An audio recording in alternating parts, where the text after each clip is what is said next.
How to use saved audio on Instagram story. Hello everyone, this is Sabrina here to help you today.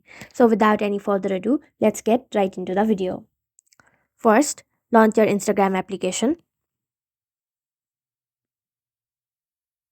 Then, tap on the plus icon from your bottom navigation bar.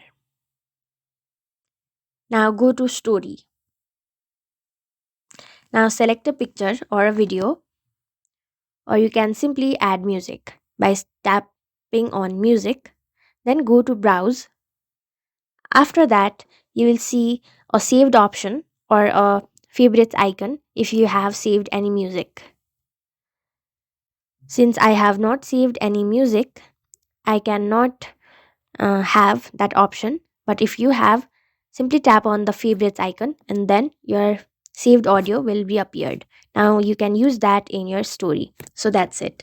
Thank you for watching this video. Make sure to like, share and subscribe to our YouTube channel. If you got any questions, comment them down and I'll catch you in the next one.